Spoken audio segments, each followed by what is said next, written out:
अपने आसपास गधे लोगों से सावधान रहें और मेरी ये बात सुने जो आरबीआई ने कही है और बहुत ज़रूरी है।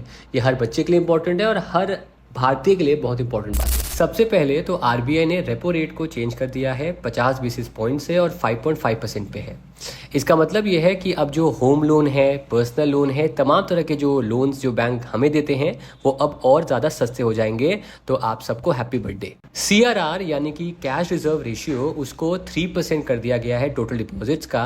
इसका मतलब है कि बैंक्स के पास करीब 2.5 लाख करोड़ का पैसा आएगा, जिससे डिपॉजिट इंटरेस्ट रेट बढ़ सकते हैं और लेंडिंग रेट्स फिर से इसके अंदर भी कम हो सकते हैं। एक और बड़ी खुशखबरी है, महंगाई डायन मारत जात है, इन्फ्लेशन मुद्रास्फीति ये भी कम हो सकती है। अकॉर्डिंग टू आरबीआई जो करंट फाइनेंशियल ईयर है फाइनेंशियल 26 उसमें 3.7% रहेगा इन्फ्लेशन का रेट, जो कि जो एक 4% का कंफर्टेबल मार्जिन है उससे भी नीचे है। गोल्ड लोन को लेकर भी आरबीआई ने अपडेट दिया है।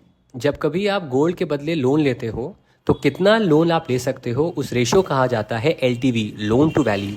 अभी तक क्या था, अभी तक 75% जो गोल्ड की वैल्यू थी उतना आप लोन ले सकते थे।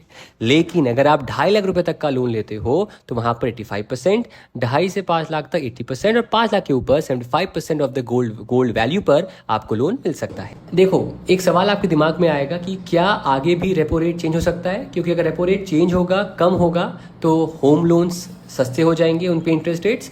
तो ऐसा आरबीआई का मानना है, ऐसा शायद ना हो। आरबीआई ने जो उसका रुख है, उसका जो स्टांस है, उसे कर दिया है अकोमोडेटिव से न्यूट्रल। अकोमोडेटिव होता तो उम्मीद होती कि आने वाले रिव्यू के अंदर इंटरेस्ट रेट्स कम होते, क्योंकि न्यूट्रल कर दिया है तो ये 5.5% का जो इंटरेस्ट रेट है रेपो रेट का वो कंटिन्यू रहेगा। बाकी जाते जाते आरबीआई ने हिंदी को प्रमोट करने का भी ठान लिया है। आरबीआई ने कहा है कि अगर कोई हिंदी ऑथर्स हैं जो इकोनॉमिक्स, बैंकिंग, फाइनेंस में किताब लिखेंगे, उनमें से जो बेस्ट 3 वर्क्स होंगे उनको 1.25 लाख रुपीस ईच दिया जाएगा, ताकि हिंदी में भी बैंकिंग, फाइनेंस की किताबें अब आना शुरू हो जाए। जाने से पहले दोस्तों, आरबीआई की मॉनेटरी पॉलिसी हर 2 महीने पे आती है और अब अगली पॉलिसी जो है वो अगस्त महीने में आने वाली है। इस पॉलिसी को बनाने में 6 सदस्यीय मॉनेटरी पॉलिसी कमेटी काम करती है, जिसमें 3 मेंबर्स आरबीआई से होते हैं, 3 मेंबर्स गवर्नमेंट के होते हैं और इसको section 45ZB of the RBI act के तहत बनाया गया है। उम्मीद करते हैं आपको वीडियो पसंद आया होगा। वीडियो को लाइक कीजिए, वीडियो में कमेंट कीजिए और आरबीआई ने क्या क्या बातें जरूर से कही हैं। Thank you so much everyone and take care.